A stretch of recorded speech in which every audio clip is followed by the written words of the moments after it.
Hi everyone, you are most welcome back in another class. Guys, आज की class में हम लोग शुरू करने वाले हैं, एक नए चैप्टर की शुरुआत करने वाले हैं। गाइस, उस चैप्टर का नाम है फिगर्स ऑफ स्पीच। तो सबसे पहले हम अगर बात कर ले, इस जो हमारा जो टॉपिक है फिगर ऑफ स्पीच, इसका वेटेज कितना है एग्जाम में। अगर हम लोग गाइस इसके एग्जाम की वेटेज की बात करें, कितना इंपॉर्टेंट है हमारे सिलेबस में, और ये आपके सिलेबस में है गाइस। क्लास 12 की जो इंग्लिश है, क्लास 11 और 12 के सिलेबस में ये गाइस है। तो इसका सबसे पहले अगर हम वेटेज की बात कर लें, तो इसका वेटेज है आपके सिलेबस में गाइस 2 मार्क का।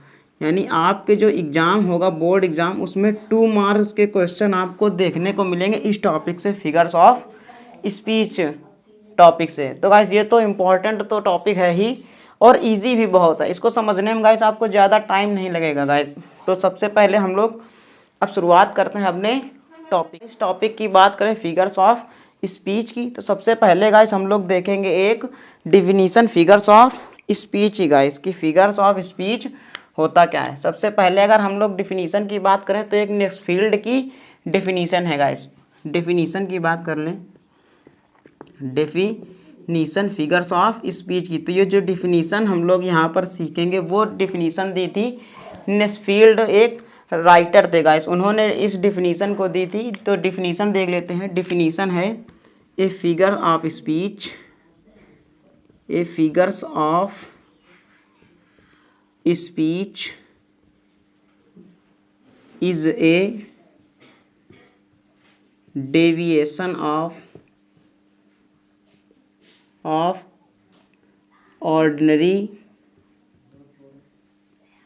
ordinary use of words, ordinary use of words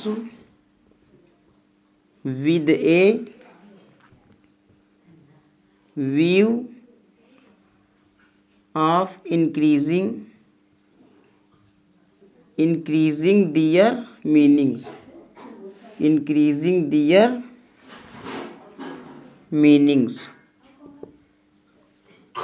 ये गाइस हो गई डिफिनीशन फिगर्स ऑफ स्पीच की। और अगर इस डिफिनीशन की बात करें, तो इसको देने वाले जो राइटर थे, लेखक थे, वो गाइस थे नेस्फील्ड। वो थे गाइस नेस्फील्ड। इन्होंने गाइस दी थी इस पर्टिकुलर डिफिनीशन को। अब हम लोग पढ़ेंगे इस डिफिनीशन के बारे में। ये डिफिनीशन है क्या, देखो। ए फिगर्स ऑफ स्पीच, जो फिगर्स ऑफ स्पीच होता है गाइस, उसका जो हिंदी मीनिंग होता है, इसके अगर हम लोग हिंदी मीनिंग की बात कर लें, इसके हिंदी मीनिंग होती है गाइस, जिसको आप हिंदी में कहते हो अलंकार। इसको गाइस हिंदी में कहते हो अलंकार। तो इसका मतलब होता है figures of speech deviation of ordinary use of words. ऐसे शब्द का यूज़ किया जाता है भाषा में, जिससे द्वारा guys with a view of increasing their meanings, यानी वो जो भाषा है उनके भाव को हम लोग थोड़ा सा अप कर सके, यानी उसको बहुत अच्छी तरीके से समझा सकें, उस भाषा को सजा सकें, उस भाषा में सौंदर्यपन ला सकें गाइस। तो उन वर्ड्स को जो यूज़ करते हैं हम लोग, उनको कहते हैं फिगर्स ऑफ स्पीच। गाइस, आपको बैकग्राउंड पे कुछ वॉइस सुनाई दे रहेगी, उसके लिए गाइस सॉरी, थोड़ा सा मैनेज कर लेना इस वीडियो में। तो अब हम चलते हैं अपने टॉपिक की तरफ। तो गाइस देखो, इंग्लिश लैंग्वेज की अगर बात करें, तो इंग्लिश लैंग्वेज में there are many types of figure speech, but जो आपके जो सिलेबस है, उसमें जो आपको पढ़ना है, वो 7 प्रकार के फिगर्स ऑफ स्पीच को पढ़ना है गाइस। आपके सिलेबस की बात कर ले अगर, तो सिलेबस में जो टॉपिक आपका है फिगर्स ऑफ स्पीच, इसमें आपको केवल और केवल 7 प्रकार के फिगर्स ऑफ स्पीच को पढ़ना है। तो हम लोग देख लेते हैं गाइस, अपने हमको कौन कौन से फिगर्स ऑफ स्पीच को अपने सिलेबस में लर्न करना है। तो गाइस जो पहला हमको लर्न करना है, वो है सिमली। पहला गाइस हमारा है सिमली। और सिमली की अगर हम लोग बात कर लें गाइस हिंदी, तो सिमली की हिंदी होती है गाइस उपमा। सिमली की होती है उपमा, यानी इसको कहेंगे उपमा अलंकार। यहाँ पे गाइस वाई की जगह ई होता है, SIMILE। अगला जो हमारा second number guys figures of speech है, वो है मेटाफोर। वो है गाइस मेटाफोर। और मेटाफोर की हिंदी की बात कर लें, तो ये होता है रूपक। ये है गाइस रूपक अलंकार। Third number personification. पर्सोनिफिकेशन, और पर्सोनिफिकेशन का मतलब होता है गाइस मानवीकरण। इन सभी सारे के सारे फिगर्स ऑफ स्पीच गाइस हम लोग डिफिनीशन देखेंगे, एग्जांपल्स देखेंगे, इनके बारे में एक एक करके हम लोग डिस्कस करेंगे। तो आई होप गाइस आपको वीडियो अच्छा लग रहा होगा। अगर वीडियो अच्छा लग रहा हो तो गाइस वीडियो को लाइक कर दें, और चैनल पर नए आए हो तो चैनल को प्लीज़ सब्सक्राइब कर दें, ताकि आने वाली हर वीडियो का नोटिफिकेशन आप सब तक पहुंच सके। और ज़्यादा से ज़्यादा गाइस क्लास को शेयर करिए, ताकि जो आपके फ्रेंड्स हैं उनमें भी ये वीडियो जा सके गाइस। तो अभी हमने सीख लिया 3 नंबर तक पर्सोनिफिकेशन, नेम अभी लिख रहा है गाइस। और जो चौथा नंबर है मेरे फ्रेंड्स वो है गाइस हाइपरबोल। इसका मतलब होता है गाइस अति संयोक्ति। इसका मतलब होता है अति संयोक्ति, जिसमें गाइस आप बातचीत को बहुत ज़्यादा बढ़ा चढ़ाकर कहते हो। 5 नंबर का जो हमारा है वो है गाइस ऑक्सीमोरॉन। और ऑक्सीमोरॉन का मतलब होता है गाइस विरोधाभास। इसका मतलब होता है गाइस विरोधाभास। और 6 नंबर का जो हमारा फिगर ऑफ स्पीच है मेरे दोस्त वो है ऑक्सीमोरॉन के बाद एपोस्ट्रॉफी, जिसका मतलब होता है संबोधन। इसका मतलब होता है मेरे भाई संबोधन। और लास्ट नंबर 7 नंबर हमारा है ओनोमोटोपोइया। और ओनोमोटोपोइया को हम लोग कहते हैं ध्वनि सूचक। तो इसको लिख लेते हैं हम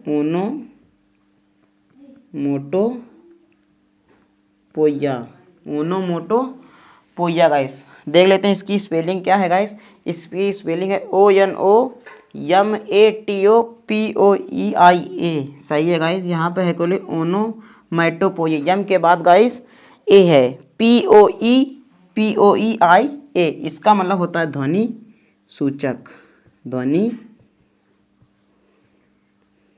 सूचक। आई होप गाइस आपको सारे के सारे नाम याद हो गए होंगे। एक बारी मैं रिकॉल कर देता हूँ गाइस नाम को। देखो पहला जो हमारा फिगर्स ऑफ स्पीच है वो होता है सिमली, जिसकी हिंदी होती है उपमा अलंकार। दूसरा है मेटाफोर, जिसकी हिंदी है रूपक अलंकार। तीसरा है पर्सोनिफिकेशन, जिसको हिंदी में कहते हो मानवीकरण। चौथा नंबर है गाइस हाइपरबोल, जिसको बोलते हो अति संयोक्ति अलंकार।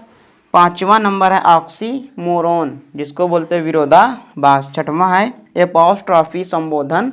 और 7वां है ओनोमैटोपोइया, जिसकी हिंदी होती है ध्वनि सूचक। तो अगर गाइस आप इनको नोट करना चाहते हो तो अपनी नोटबुक पे नोट कर लीजिए, या फिर स्क्रीनशॉट लेना चाहते हो तो मैं हो जाता हूँ एक बार साइड में और आप लोग इसका स्क्रीनशॉट ले लीजिए। जो हमारी फर्स्ट हेडिंग थी उसमें वो थी सिमली अलंकार, यानी जिसको हिंदी में बोलते हो उपमा अलंकार। तो अगर बात कर ले हम सबसे पहले उपमा अलंकार की डिफिनीशन क्या होती है उपमा अलंकार की, यानी कहने का मतलब है कि वास्तविकता में होता क्या है सिमली अलंकार, है ना। सिमली जो होता है वो क्या होता है, तो इसकी बात करें तो गाइस देखो सिमली होता है, सिमली इज ए कंपेरिजन,